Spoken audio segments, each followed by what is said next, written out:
Salut, c'est Mathilde Mélin de Slate.fr.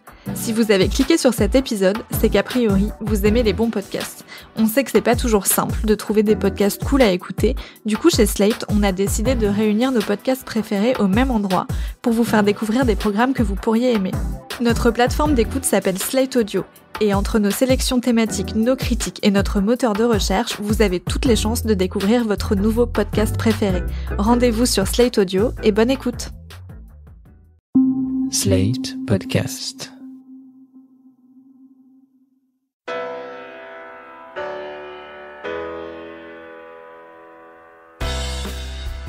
Bonjour et bienvenue dans Le Monde Devant Soi, le rendez-vous d'actu international de Slate.fr. Je suis Christophe Caron et je suis avec Jean-Marie Colombani, directeur de la publication de Slate. Salut Jean-Marie. Bonjour Christophe. Et d'Alain Frachon, éditorialiste au Monde et spécialiste des questions internationales. Salut Alain.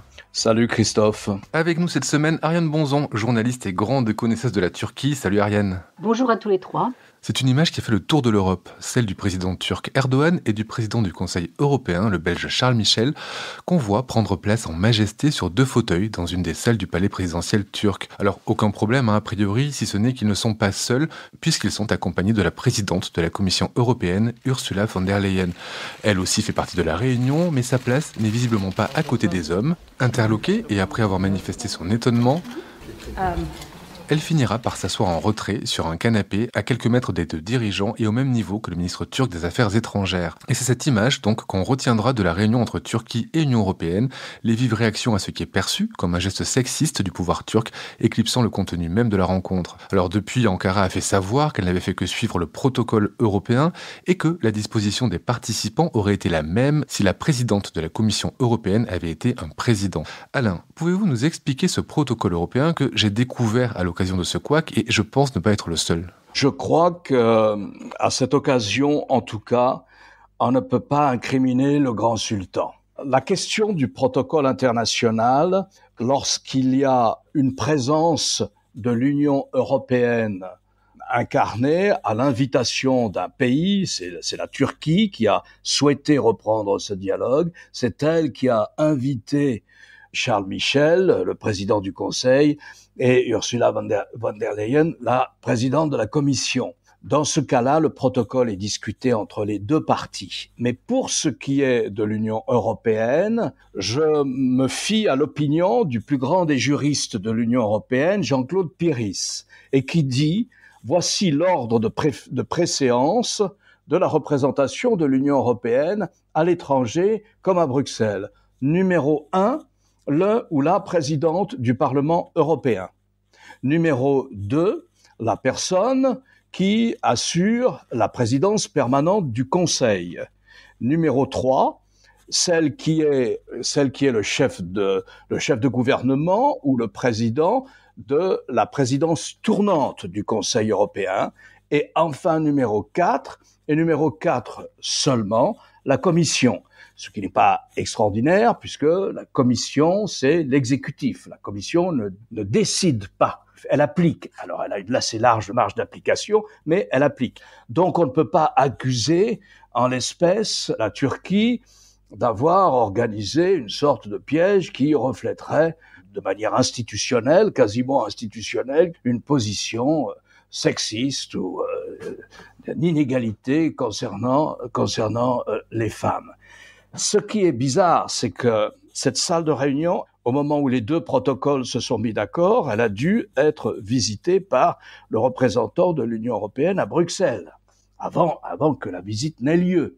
Et s'il avait regardé la salle, il aurait vu que les 2 canapés, il y en a un sur lequel était assis le ministre des Affaires étrangères turc et l'autre sur lequel, mais très éloigné, sur lequel était la présidente de la Commission. Et puis, au centre, mais assez éloigné des 2 canapés, il y avait 2 chaises face à face avec 2 micros réservés à Charles Michel et au président turc. Donc ça faisait assez bizarre. Et quand elle est entrée dans la salle, la présidente de la Commission n'a pas compris où elle devait se mettre parce qu'elle allait se retrouver relativement loin de la conversation qui était celle entre Erdogan et Charles Michel. Donc là, moi je pense que s'il faut incriminer une des parties concernées, c'est l'Union européenne. soit parce qu'elle n'a pas fait son travail sur place, soit parce que parce que Madame von der Leyen n'a pas été prévenue de la configuration de la salle. Or, elle aurait dû l'être. Après, vous pouvez juger que ni Charles Michel, ni le président Erdogan n'ont la moindre courtoisie, et qu'ils s'assoient sans regarder le reste de la salle, sans voir que la présidente de la commission arrive, et sans même lui proposer de se rapprocher d'eux.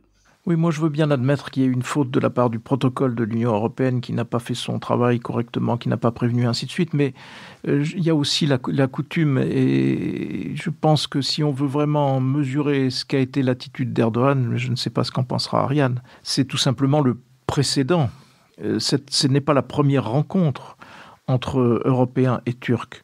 La précédente rencontre, il y avait Donald Tusk, le Polonais qui était président du Conseil européen, donc en lieu et place de Charles Michel, et Jean-Claude Juncker, président de la Commission, en lieu et place de Madame von der Leyen.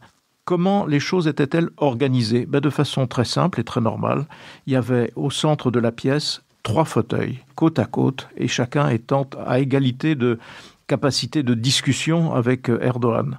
Et donc, il lui fallut évidemment, et il eût été normal qu'il y ait cette fois aussi 3 fauteuils, tout simplement pour se conformer à la pratique antérieure. Ça n'a pas été le cas, et je pense que c'est à dessein. Personnellement, je ne peux pas m'empêcher de penser que, s'agissant d'Erdogan, c'est à dessein qu'il a choisi cette configuration, mettant aussi loin que possible la présidente de la Commission, ce qui reflète assez sensiblement son attitude à l'égard des femmes.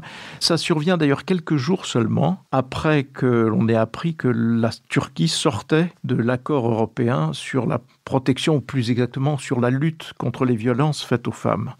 Et donc, je ne peux pas m'empêcher d'y voir une certaine cohérence de la part du président Erdogan, même si, encore une fois, il peut y avoir des questions de protocole. Mais regardons ce qui se faisait traditionnellement. Il se faisait traditionnellement un dispositif normal, 3 fauteuils côte à côte. Alors avant de revenir justement sur ce retrait de la Turquie de la Convention d'Istanbul, alors la Convention d'Istanbul, c'est un accord international signé en 2011 qui oblige les gouvernements des pays signataires à adopter une législation qui réprime les violences faites aux femmes. Donc avant de venir à la situation des femmes en Turquie, avec vous Ariane, est-ce que vous êtes de l'avis d'Alain ? Est-ce que tout ça est lié simplement au protocole européen et en ce cas la Turquie n'aurait fait aucune faute, ou est-ce qu'il y a un peu de malice de la part d'Erdogan et de la Turquie, comme le dit Jean-Marie ? Je suis d'accord avec les deux. Je suis tout à fait d'accord avec Alain, et je pense comme Jean-Marie que la question est ouverte. Est-ce que les services du ministère turc des Affaires étrangères se sont rendus compte de cette gaffe protocolaire, qu'ils n'ont pas eu l'idée de la corriger, ou bien qu'ils aient à dessein laissé faire? Je pense que la question est ouverte. Cela dit, il faut savoir que le président Erdogan a beaucoup plus de respect et beaucoup plus d'admiration pour une Merkel que pour un Macron. La longévité de Merkel, ce côté posé, même s'il a pu l'insulter par le passé.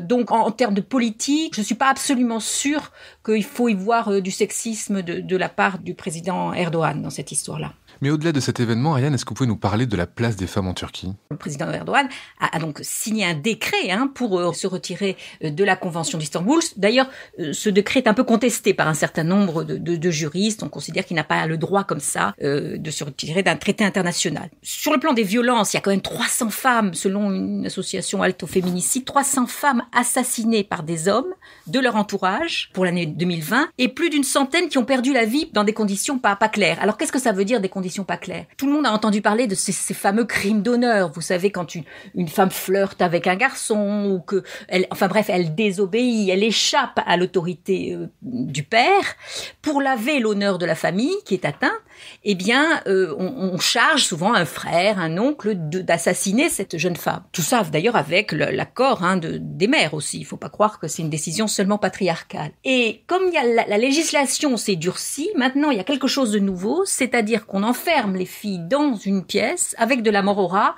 et elles doivent se suicider. Et c'est pour ça que le quota de ces morts non élucidées est assez important. En 2021, il y a eu environ 77 assassinats pour les seuls premiers jours de 2021, enfin le premier mois, vous voyez. Donc, maintenant, c'est vrai qu'on a un retour de balancier par rapport à ce qui se passait au début, où il y avait une certaine ouverture, même politique, à l'égard des femmes musulmanes conservatrices, qui, voilées, ont pu avoir accès à de nombreux postes dans la fonction publique, ce qui leur était interdit auparavant. Alors, pourquoi est-ce qu'Erdogan a signé ce décret pour se retirer de la Convention d'Istanbul? Eh bien, parce que il a voulu faire un geste à l'égard des confréries religieuses. C'est ça qui explique ce retrait. Et c'était un signe à cet électorat-là au nom du rejet des supposées valeurs décadentes de l'Occident. Cet électorat étant hostile, si vous voulez, à la parité homme-femme, à la non-discrimination des minorités sexuelles. Et voilà, c'est ça l'explication. Il faut savoir que beaucoup de choses maintenant, beaucoup de gestes du président turc s'expliquent parce qu'il a les yeux rivés sur les sondages et que donc un certain nombre de gestes, il le fait pour au moins solidifier sa base. Alors, moi je pense, enfin ça c'est une analyse, c'est que en décidant du retrait de cette convention, Erdogan, qui a pourtant toujours eu un assez bon sens politique, qui a toujours assez bien collé à son électorat, il vient de commettre une faute politique. Parce que depuis 2002, son élection et celle de son parti, il la doit en grande partie aux jeunes filles, aux jeunes femmes musulmanes, conservatrices. C'était elles, moi je les ai vues faire le travail de terrain durant les campagnes électorales. Il doit aussi sa victoire aux quelques 15 millions de femmes au foyer qui sont assez traditionnelles. Ça représente un bon quart du corps électoral qui vote pour lui. Or, cette question du rôle des femmes, de la protection des femmes, ce n'est plus un sujet partisan en Turquie. C'est une question qui est une question anthropologique. C'est-à-dire qu'en décidant de se retirer de cette convention, Erdogan a sans doute perdu le soutien d'une partie de sa base féminine. Et il y a d'ailleurs un sondage extrêmement intéressant qui a montré justement que même au sein de l'AKP, son parti, le parti de la justice et du développement, eh bien, cette décision du président Erdogan de se retirer de la convention d'Istanbul était loin d'être soutenue majoritairement. Revenons, si vous le voulez bien, à l'enjeu de cette rencontre entre les leaders européens et le président turc. Le but de cette réunion, c'était d'ouvrir un nouveau chapitre, je cite, dans les relations entre Ankara et Bruxelles. Quels étaient les dossiers à l'ordre du jour, Jean-Marie ? Il y a d'abord une inversion des choses parce qu'auparavant, on était face au durcissement turc sur au moins plusieurs fronts, notamment un front territorial, puisque c'était le problème de l'exploitation des eaux et notamment d'eau territoriale qui appartiennent plutôt à la Grèce qu'à la Turquie.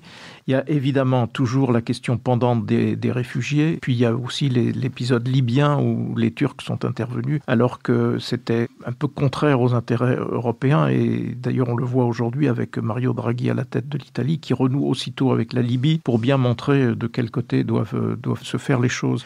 Et là, on a un petit peu inversé, c'est-à-dire que ce sont les Turcs qui sont demandeurs parce que la situation économique s'est dégradée et parce que je pense, mais Ariane me contredira éventuellement que Erdogan n'est plus sûr du tout de l'impunité côté États-Unis puisqu'il bénéficiait d'une très grande complaisance de la part de Donald Trump. Et puis il se met aussi à avoir des problèmes avec la Russie, que ce soit des problèmes entre l'Arménie, la Russie, etc., ou bien même en Libye. Et donc, il n'est plus sûr de ses arrières, si j'ose dire. Et donc, il a besoin à nouveau de l'Union européenne. C'est pour ça qu'il se regarde à nouveau vers l'Union européenne. Alors, au cœur des relations entre l'Union européenne et la Turquie, il y a bien sûr la question des réfugiés, avec un accord qui date de 2016, qui était un accord qui permettait en effet le contrôle des flux migratoires et le fait que l'Union européenne finance les camps de réfugiés. Et il faut rappeler d'ailleurs que l'Union européenne, l'argent qu'elle donne, ne le donne pas directement au gouvernement turc. Il le donne aux ONG qui sont, avec l'autorisation évidemment du gouvernement turc, qui sont en charge d'héberger ces réfugiés. Donc ça, c'est la partie la plus importante. Et alors, il faut rappeler aussi que dans cet accord, la contrepartie du rôle de la Turquie dans l'accueil des réfugiés était de la part de l'Union européenne de rouvrir des discussions douanières et de refaciliter les visas des Turcs qui voulaient voyager en Europe. Ces deux conditions n'ont pas été remplies par l'Union européenne. Et donc, probablement, la Turquie va sûrement demander que cette question-là soit ouverte. Et puis, il y a eu des gestes d'apaisement en direction de la Grèce, qui sont assez récents aussi, qui montrent qu'au fond, aujourd'hui, le rapport de force est quand même assez inversé et que c'est plutôt la Turquie qui est demandeur vis-à-vis de l'Union européenne que l'inverse. Et donc, il faudra surveiller de très près comment évolue la question des réfugiés, parce que c'est évidemment une question centrale, et où devraient cesser normalement les provocations turques qui consistaient notamment à renvoyer vers la Grèce un certain nombre de réfugiés, et ainsi de suite. Et est-ce que la rencontre a été fructueuse, Alain ? Est-ce qu'elle a permis de relancer positivement les relations entre Bruxelles et Ankara ? Sans doute, oui. Lorsque les bateaux turcs, accompagnés de navires de guerre, des bateaux de forage turcs, il y a quelques mois, ont commencé des explorations pour trouver du gaz offshore, ils étaient près des côtes de la Grèce et près des côtes de Chypre, donc de deux membres de l'Union européenne. Bon, alors Alors c'est compliqué parce que la Turquie ne reconnaît pas Chypre, et donc il y avait une situation très compliquée, mais de violation de la zone d'exclusivité de la Grèce d'une part et de Chypre d'autre part. Puis en ce qui concerne la Grèce, aussi un membre de l'OTAN comme la Turquie, donc membre de la même organisation. On pouvait imaginer qu'entre deux pays qui sont partis de la même organisation comme l'OTAN, on ne fait pas ce genre de choses. Donc là, il y a une conversation qui a commencé entre Athènes et Ankara, en bilatéral. Pour ce qui concerne l'Union européenne, on peut soutenir que c'était peut-être pas le moment d'accepter immédiatement comme ça l'offre d'Erdogan de ranimer le dialogue entre la Turquie et l'Union européenne. En fait, il y a des mécaniques institutionnelles qui jouent là. L'accord de 2016 dont parlait Jean-Marie, je crois qu'il doit être renouvelé à partir du mois de mars. C'est un accord au terme duquel il y a quand même entre 3 700 000 et 4 millions de réfugiés, pour l'essentiel, à 95% des Syriens, le long de la frontière syrienne. D'ailleurs, ils sont installés là pour la plupart. Et il faut renouveler l'accord au terme duquel l'Union européenne aide les ONG, finance les ONG qui s'occupent des programmes pour ces réfugiés. Les Turcs disent qu'au terme de l'accord, on devait donner à ces ONG, je crois, 6 milliards d'euros. En fait, il y a eu un peu moins de 5 milliards d'euros versés, donc il y a peut-être des retards de versement. Mais en tout état de cause, il fallait en reparler, puisque je crois que cet accord prenait fin en mars. Ensuite, il y a les dossiers qu'a évoqué Jean-Marie, les 2 dossiers qui font partie des conversations menées dans le cadre de la négociation sur l'adhésion de la Turquie au sein de l'Union européenne. Alors, les 2 parties savent bien qu'il n'y aura pas d'adhésion, mais ça arrange l'une et l'autre partie de poursuivre des discussions sur certains des chapitres en question. Il y a notamment, puisque je crois que depuis, Ariane nous dira, mais depuis le début des années 60, peut-être 1963, il y a un accord douanier entre ce qui était alors le marché commun, puis la communauté européenne, aujourd'hui l'Union européenne. Il y a un accord douanier entre les 2 parties. Cet accord n'a pas été modernisé pour tout ce qui concerne le commerce en ligne, etc., toutes les nouvelles formes d'échanges commerciaux, et donc il faut moderniser cet accord. Et puis il y a cette question qui faisait partie de l'accord d'ailleurs, des visas, notamment pour les hommes d'affaires turcs, toutes les entreprises de travaux publics turques qui sont très présentes sur un grand nombre de marchés, privés ou publics, dans l'ensemble de l'Union européenne. Alors on peut dire que politiquement, on aurait pu faire attendre la Turquie et ne pas se rendre à Ankara au lendemain du retrait d'Ankara de la Convention sur la prévention de la violence faite aux femmes et aux enfants, comme vous l'avez dit tout à l'heure avec Ariane. On peut penser aussi que de toute façon, il aurait fallu discuter. Et voilà, l'Union européenne ne peut pas ignorer 83 millions, une Turquie forte de 83 millions de personnes à ses frontières. Je crois qu'il y a surtout une grande inquiétude du côté allemand. C'est-à-dire que Angela Merkel ne veut absolument pas que sur la fin de son règne, si je puis dire, le dossier turc fasse trop de désordre, quoi. Et elle sait très bien que, à la fois sur l'histoire des réfugiés, des droits de l'homme, c'est quand même une boîte de Pandore, quoi, qui peut facilement s'ouvrir.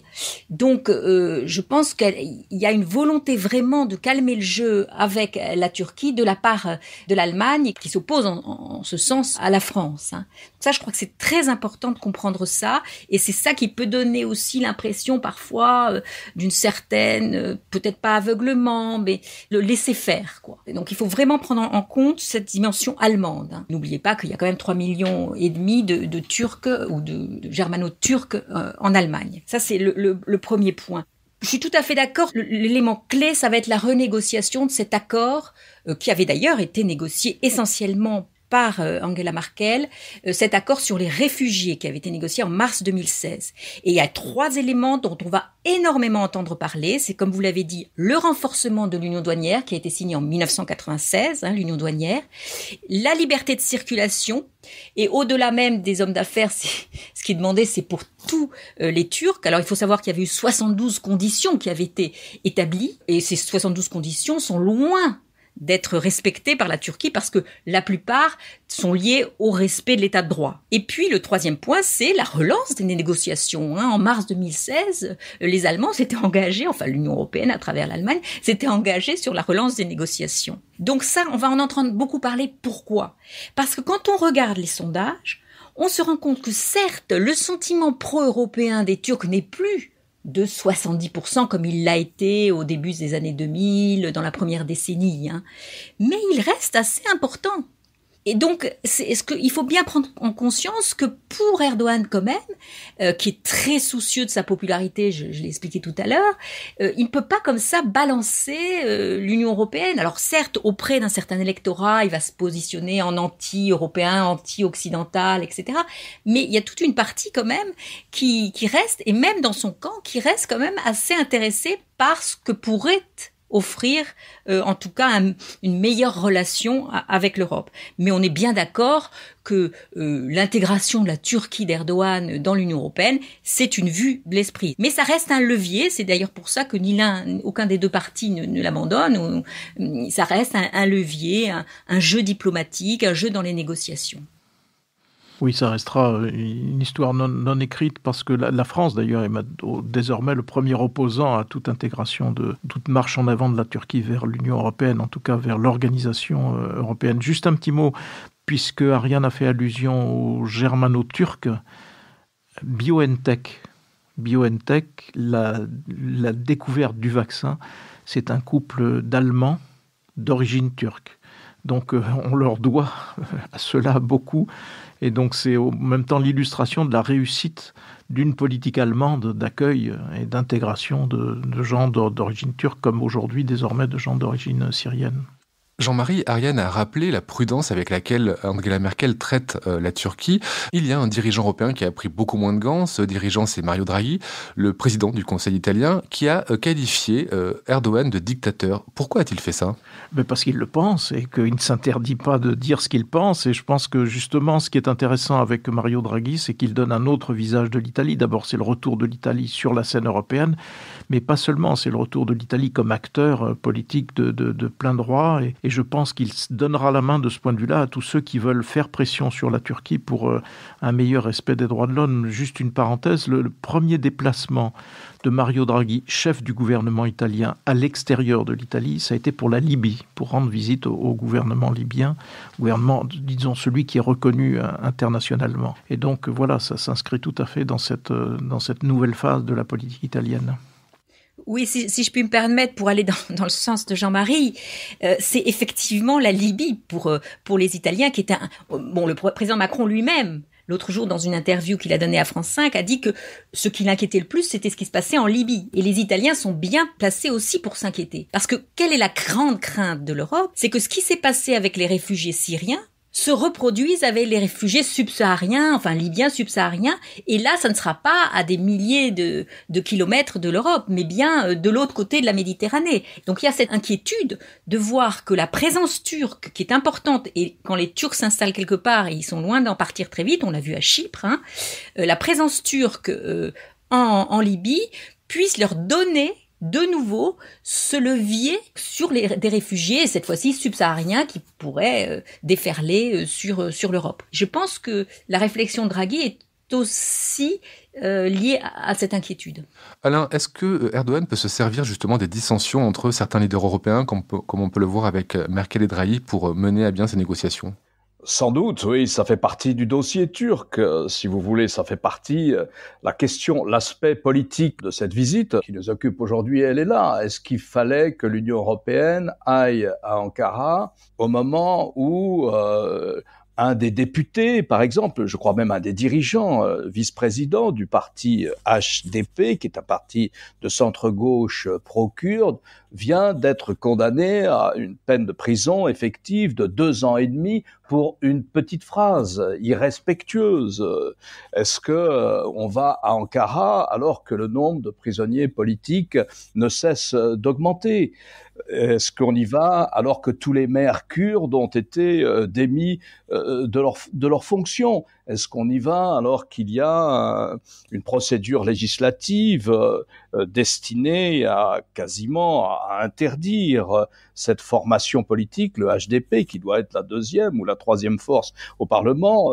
Est-ce qu'on y va alors qu'il y a une ambiance curieuse à Ankara avec une série de, je crois, 100 ou 105 amiraux à la retraite qui signent une pétition portant sur un dossier compliqué, un projet Ariane pourrait nous l'expliquer, un projet qu'a Erdogan de faire une sorte de deuxième canal parallèlement au Bosphore, mais qui compliquerait la situation stratégique, qui modifierait un peu les relations stratégiques de la Turquie, notamment avec la Russie. Donc vous voyez, à la situation économique très difficile que connaît la Turquie, s'ajoute aussi cette ambiance politique qui est quand même plus qu'effrayante et qui justifie certainement l'adjectif qu'a employé Mario Draghi pour parler d'Erdogan. Un dernier mot pour finir, Ariane, sur la situation intérieure. 103 amiraux en retraite ont signé une lettre ouverte alertant contre la menace que pourrait représenter ce projet dont vous avez parlé, c'est le projet Canal Istanbul.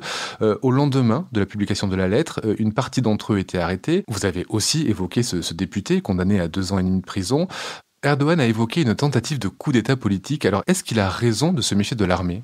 L'armée, là, ce sont des retraités. Cela dit, là où il faut lui donner crédit, c'est que les 2 derniers coups d'État, celui de 97 et 2000, qu'on a appelé des soft coups, ont commencé comme ça, avec une déclaration, un communiqué de l'armée. Pas de retraités, mais de l'armée. Donc, il peut jouer là-dessus. Et puis, ce sont des amiraux, et la marine a toujours été, au sein de l'armée, le cœur de l'opposition aux islamistes. En 97, c'est elle qui a mené le coup contre le mentor d'Erdogan, Erbakan. Donc là, il joue sur des rappels historiques que tous les Turcs ont nous on ne les a pas, mais tous les Turcs les ont en mémoire. Bon, méfions-nous de l'armée, elle n'est pas si homogène encore que ça.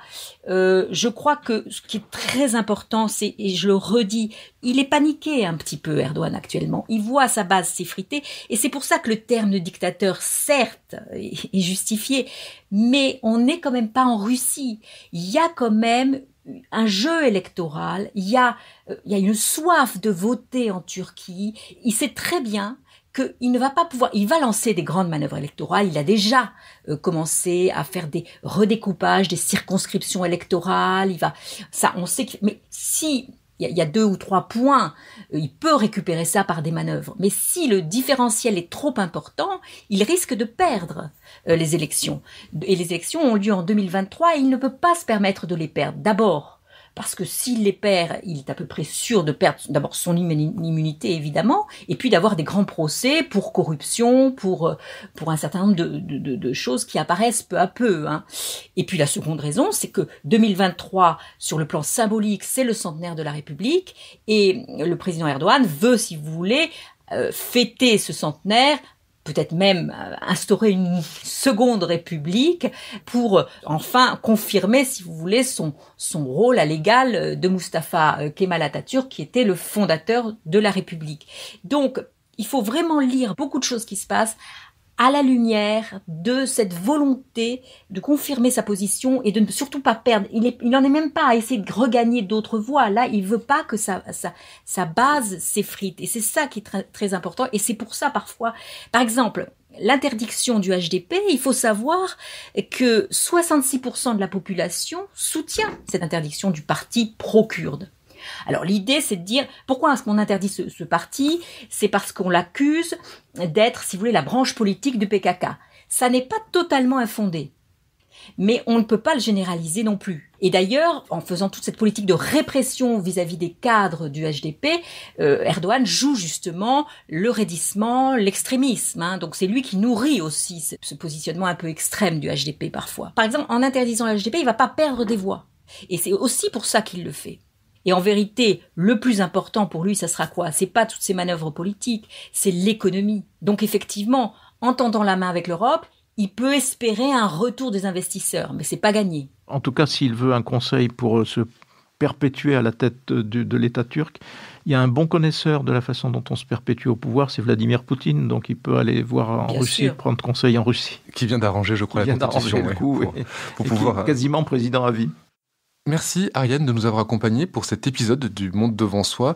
Alain, je rappelle qu'on vous retrouve comme chaque jeudi dans Le Monde avec votre chronique et cette semaine, vous vous intéressez à la question économique au cœur des conflits de valeurs entre Chine et États-Unis. Jean-Marie, quant à vous, c'est chaque jeudi qu'on vous retrouve dans l'émission Politique sur France 24 et cette semaine, vous examinez la défiance envers le vaccin AstraZeneca. Merci à tous les trois et à la semaine prochaine pour un épisode du Monde devant soi.